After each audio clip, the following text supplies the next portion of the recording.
Now we all know what Stranger Things is. What some of you may not know is that the series was partially inspired by several real-life cases and conspiracy theories. And with the launch of the final season, we thought there would be no better time to examine the disturbing true story behind Stranger Things. As always, hit those lights, sit back, and enjoy. Now first we're going to take a look at something called the Montauk Project. Much of this conspiracy emerged in the 1990s as a result of a book written by Preston Nichols and Vincent Barabrek entitled The Montauk Project, Experiments in Time. Both men claim to have recovered repressed memories of their involvement in the alleged project, which took place at a US Air Force base in Montauk, New York, known as Camp Hero, in the 1970s and 1980s.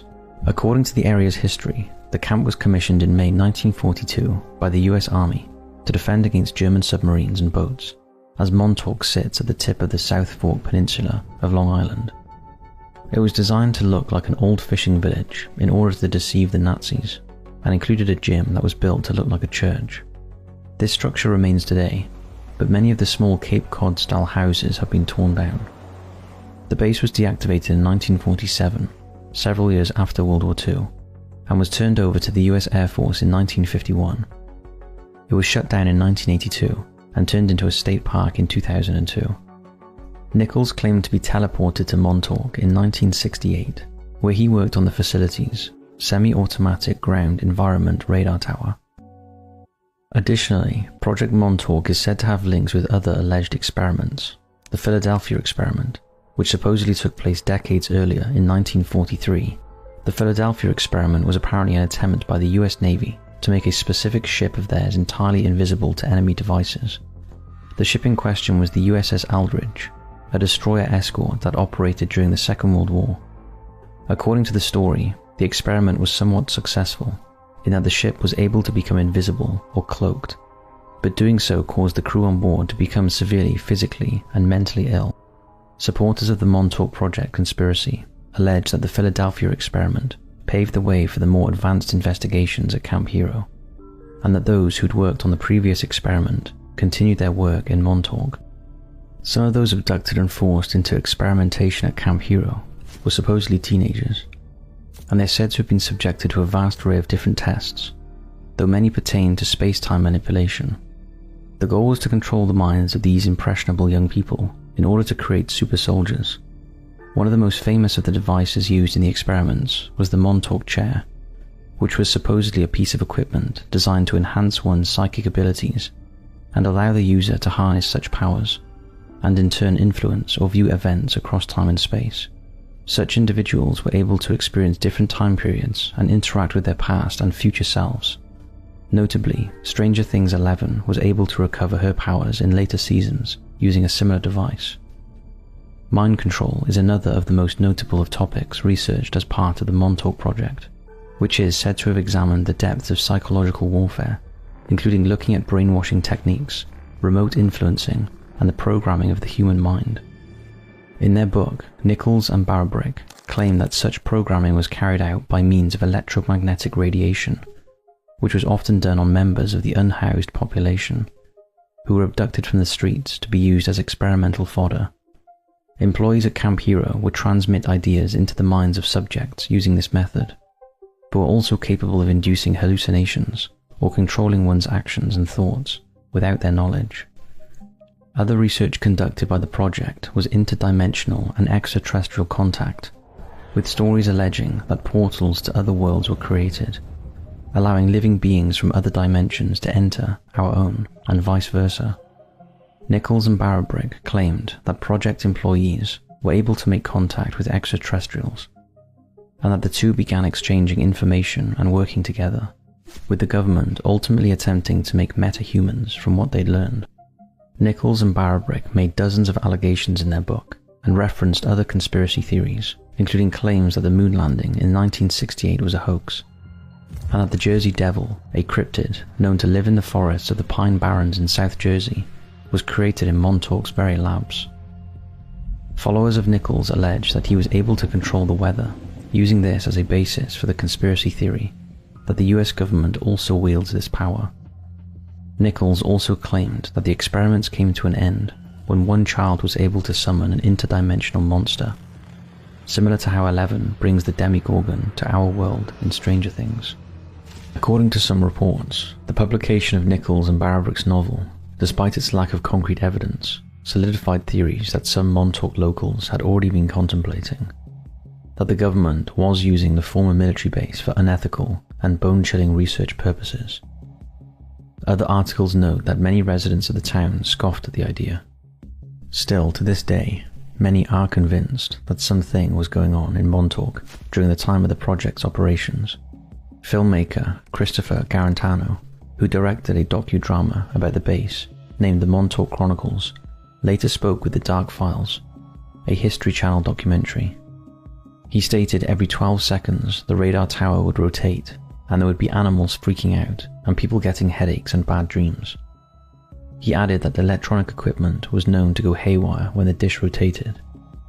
He later noted that during the filming of the Dark Files, proof was recovered that a network of tunnels existed beneath Camp Hero, connecting all of its structures.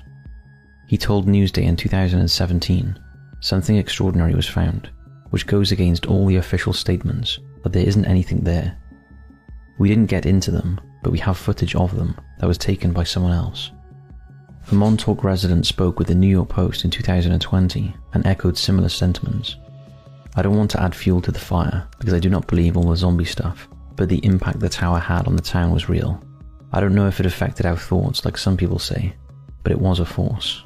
Another local, Paul Fagan, stated that he spent 14 years scouring government documents in an attempt to gather information about the supposed Montauk Project. He ultimately concluded that there was possibly a nuclear reactor secretly buried on the site, which was installed in 1958 as part of the Cold War-era Army nuclear power program.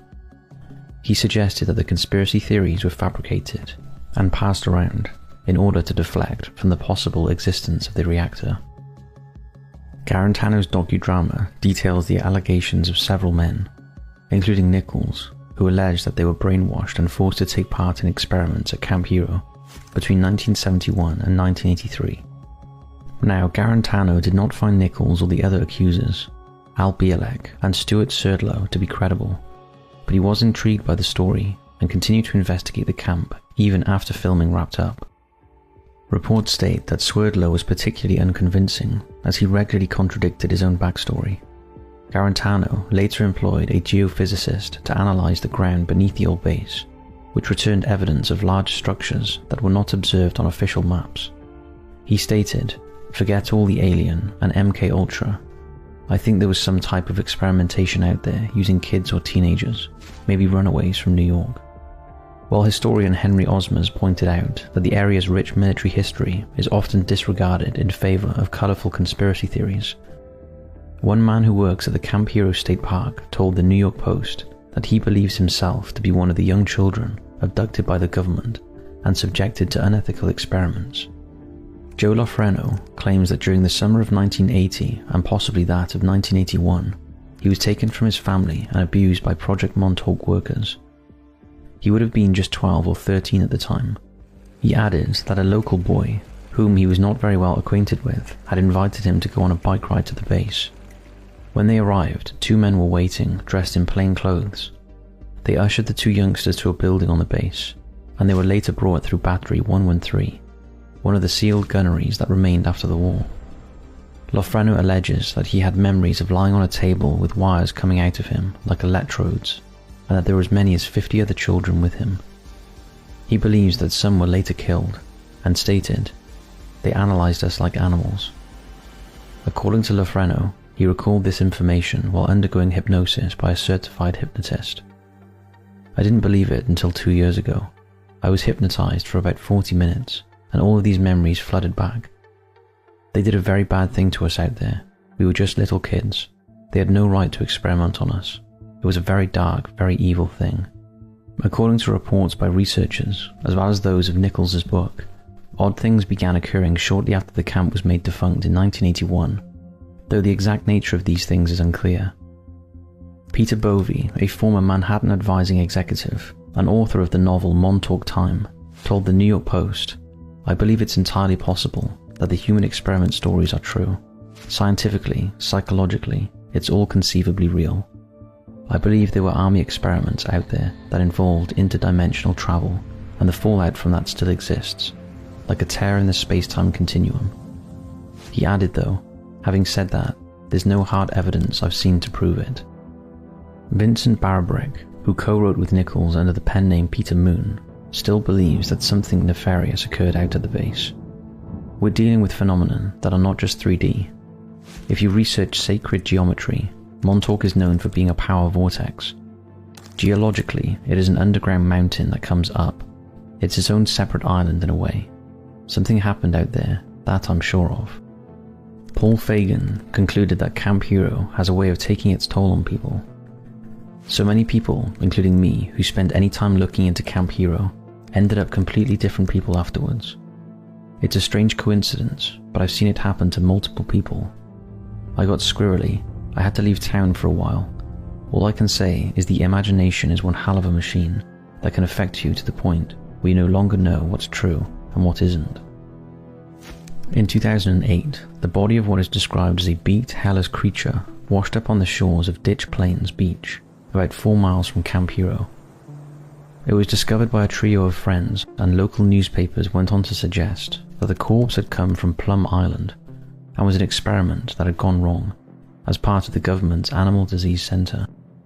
However, most experts concluded it was likely a badly decomposed raccoon, although an odd animal corpse doesn't relate to mind control and interdimensional experiments. Believers of the Montauk Project have claimed that it's another odd clue. Over the years, Plum Island has been the subject of its own numerous conspiracy theories, including the unfounded theory that Lyme disease, which was first documented in nearby Lyme, Connecticut, was a biological weapon that had originated from the labs on Plum Island. Now, although there is no solid evidence to back up the existence of the Montauk Project, proponents of it continue to suggest that this is only because it was extensively covered up by the government. Believers have also argued that because we know the government is capable of such experiments, like MKUltra, it's not so far-fetched to consider that it dabbled in further mind control experiments and interdimensional testing in the 1970s and 80s. The Montauk Project had such a great influence on the Duffer Brothers that Stranger Things was originally titled Montauk and was set in the town.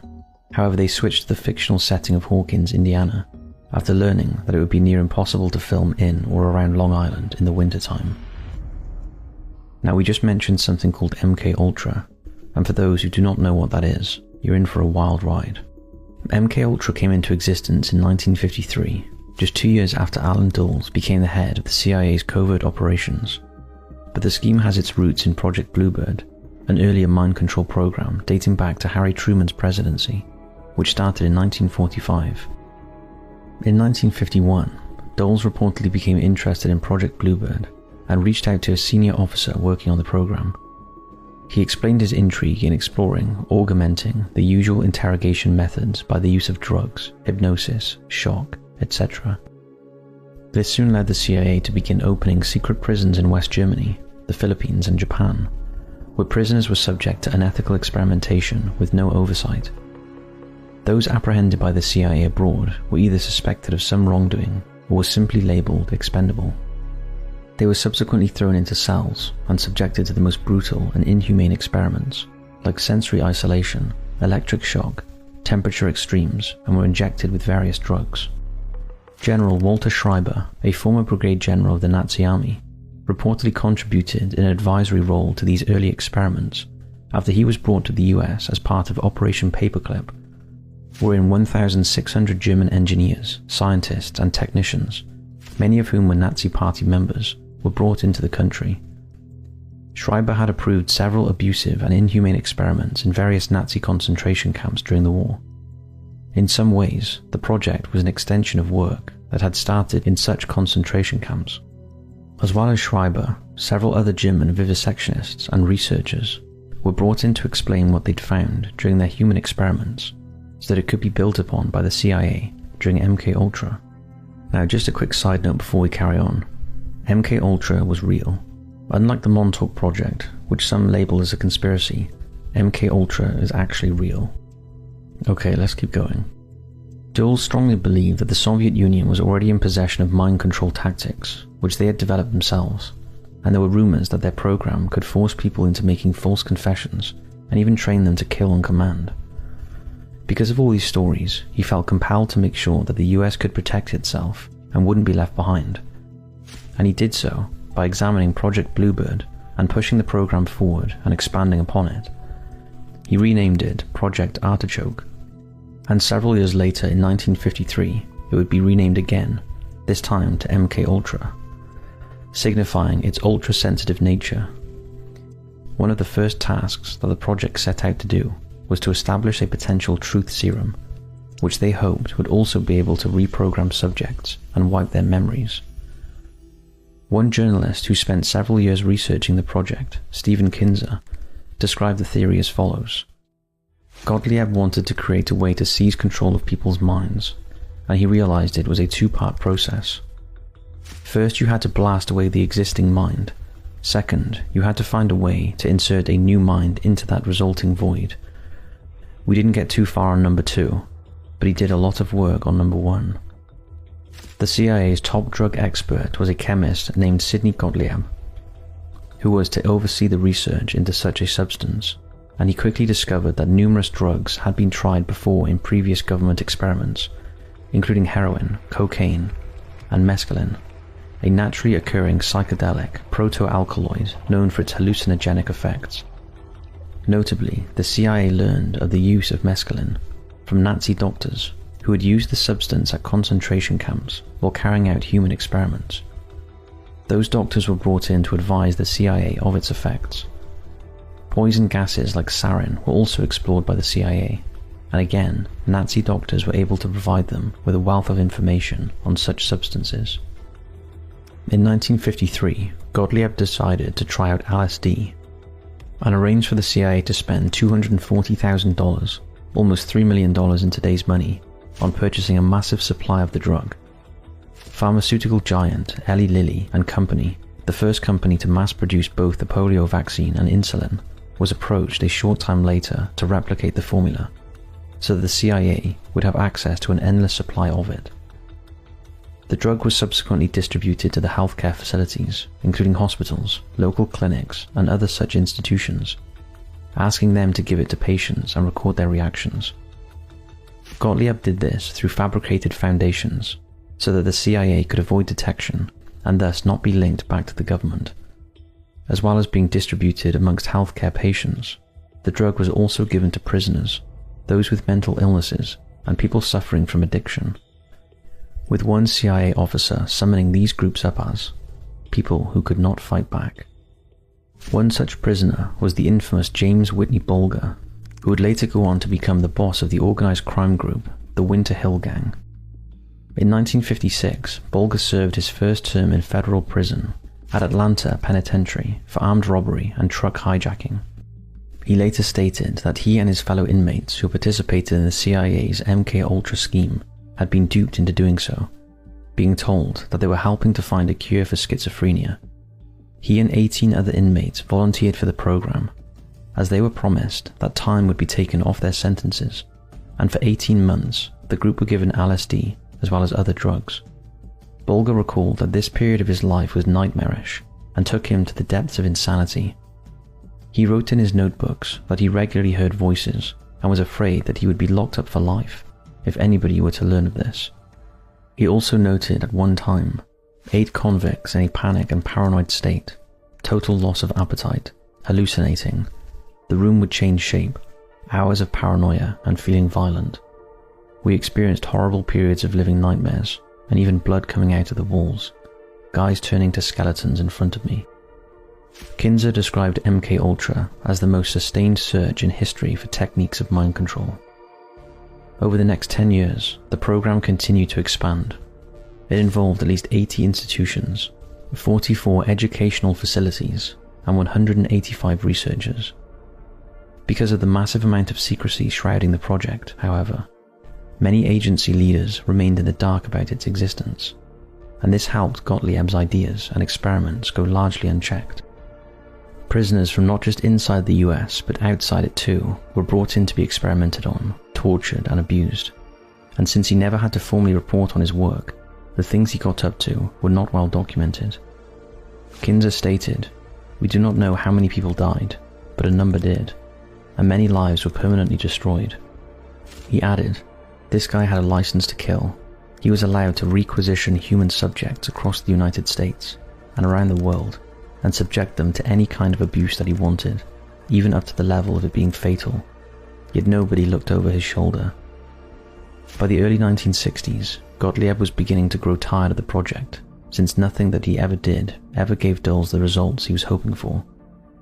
In 1960, he wrote that no effective knockout pill, truth serum, aphrodisiac, or recruitment pill was known to exist.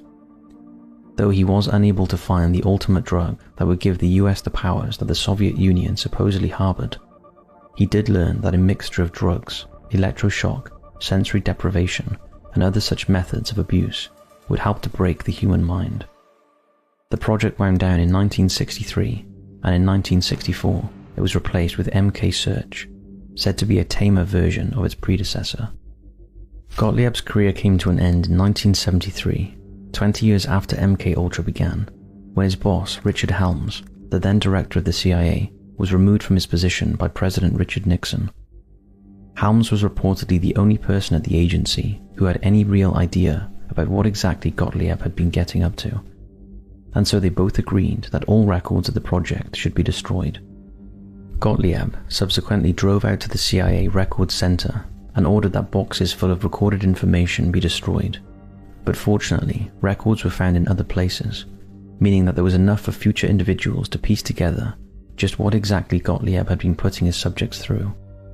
Kinzer told the Allied Review of Books, "Gottlieb was a terrible scientist. His experiments were not conducted with scientific rigor. Many of the people that he had as operatives carrying out these experiments abroad didn't speak foreign languages. They were not trained in psychology." Another prominent figure of the MK Ultra project was Donald Owen Cameron, a Scottish-born psychiatrist, known for his unethical medical experiments and development of psychological and medical torture techniques for the CIA. Before it emerged that he worked for the CIA and took part in callous human experiments, Cameron was highly regarded in his field, and during the 1960s became president of the World Psychiatric Association. In the 1950s, his work attracted the interest of the CIA, and they began to fund it under MK Ultra Subproject 68. Cameron hoped to correct schizophrenia by erasing existing memories and reprogramming the psyche. He worked mostly at the McGill's Allen Memorial Institute, or the Allen for short, in Montreal, making the commute from Lake Placid, New York every week, and was paid $69,000 over a span of 7 years between 1957 and 1964 by the CIA, the modern-day equivalent of over $837,000. His series of experiments was known simply as the Montreal experiments. As well as experimenting with LSD, he also tried out various paralytic drugs, such as Curair, and put his patients through electroconvulsive therapy at 30 to 40 times the advised power. Cameron was also known to put patients into drug-induced comas for weeks at a time, as many as 3 months even, and play recordings of noises or simple statements on a loop. These experiments, referred to as psychic driving experiments, were often carried out on patients suffering from common mental health issues, like anxiety disorders or postnatal depression. A large number of these patients were left permanently debilitated following such treatments, as they became incontinent, suffered amnesia, forgot how to talk, forgot who their family members were, and some even believed that hospital employees were their parents. One of Cameron's most well-documented patients was that of Esther Schreier, whose story was covered by a CBC podcast named Brainwashed, co-produced with the Fifth Estate. Esther had a tough time growing up. Born in 1932, she was just 4 when her father died, and just over a year later, her mother was diagnosed with a brain tumor. She was subsequently given a lobotomy, which left her unable to care for herself, never mind her children, and she was committed to a psychiatric facility while Esther and her brother were placed into care, where they were bounced around various relatives and foster homes. As a young adult, Esther trained as a nurse and took up a position at the Jewish General Hospital in Montreal. She eventually met Haskell Schreier on a blind date, and the pair married in 1955. In 1958, she gave birth to the couple's first child, a girl they named Lynn Carroll, but the baby died at just 3 weeks old, and Esther plunged into a never-ending grief. She felt an immense amount of guilt for her baby's death and struggled with it still in 1960 when she became pregnant again. Around this time, her husband learned of Ewan Cameron and his distinguished reputation at the Allen and wondered if it was a suitable place for Esther to receive treatment. In February of 1960, Esther entered the facility with her family, believing that she would receive the best care that money could buy. In her records, part of the reasoning for her admittance was her anxiety around her second pregnancy. Despite the reputation of both Cameron and the hospital, however, her medical records would later reveal that she was severely abused and neglected while in the facility's care. She was placed into a drug-induced coma for 30 days and roused 3 times a day for feedings and bathroom breaks. She lost 13 pounds in 4 weeks, and when she was finally fully brought out of the coma, she couldn't stand because she was so weak. Esther was put through a technique called depatterning, which Cameron believed would break down a patient's mind to a childlike state using ECT and drugs. This would then allow the patient to start over, and he could reprogram the brain.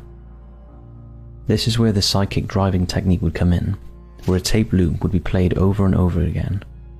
These messages were sometimes played through headphones or speakers, but could be installed into a patient's pillow. Subjects would have to listen to the messages as many as 500,000 times. By March 12th, Esther was considered completely depatterned. She was mute, incontinent, and had difficulty swallowing. Her son Lloyd later recalled that his mother did not recognize her husband, his father afterwards, and that she had once told him that she'd forgotten how to boil water. On several occasions while being subjected to the so-called treatment, an obstetrician had to be brought in after she began bleeding. She would be allowed to rest for 4 to 5 days before the experiments resumed. By August 1960, 6 months after entering the facility, she had suffered through 29 ECT treatments. According to her records, the majority of these used an extreme level of power. The experiment stopped at this time supposedly because she was in her 8th month of pregnancy. Her son Lloyd was born on September 27, 1960. She was able to live a fairly normal life, but not without a lot of time, effort, and support from her family. She died in 2017 at the age of 84 from cancer. Now, Esther is said to be one of the lucky ones in some ways, as many patients that left the Allen were unable to go back to the lives they once lived, causing multi-generational trauma. Some had their children taken into foster care, others had their lives demolished by divorce. Canadian social activist and writer Naomi Klein wrote in her book, The Shock Doctrine, that Ewan Cameron's research and contribution to MKUltra were not all about mind control and brainwashing, but rather it was to design a scientifically based system for extracting information from resistant sources. In other words, torture. Kinzer has made similar statements, noting that in the 1960s, some experiments carried out under MKUltra were detailed in the CIA's QBAG Counterintelligence Interrogation Manual, including deprivation of sensory stimuli, threats and fear, pain, hypnosis, and narcosis. Long sections of the material were devoted to the idea of sensory deprivation, which was drawn from a number of experiments at McGill University. The Allen is part of McGill University. In the 1980s, 9 former patients of Cameron sued the CIA. The case was settled out of court in 1988. Esther did not participate in the lawsuit, as she did not want people to learn of her mental health difficulties. Interestingly, the trial exposed that the Canadian government had also been funding Cameron's experiments for an even longer period than the CIA. In 1994, almost 2 decades after the experiments were made public, the Canadian government offered compensation for Cameron's former patients between 1950 and 1965, but they had to prove that they had experienced full or substantial depatterning in order to be eligible. 77 former patients, including Esther, received $100,000 each. However, the payments were known as ex gratia payments, meaning the government was giving compensation without the admission of liability. We only know about MKUltra because of a combination of government investigations and journalistic efforts that brought the details to light. But it makes you wonder about all the things that they've never told us, that we are yet to discover. According to Matt Duffer, co-creator of Stranger Things, he said the show started out as a paranormal story about a missing boy, but eventually it morphed into something bigger, when they started talking about some of the mysterious government experiments that were happening at the tail end of the Cold War, right when rumoured projects like MK Ultra were ramping down. We wanted the supernatural element to be grounded in science, in some way, and that's exactly what they did.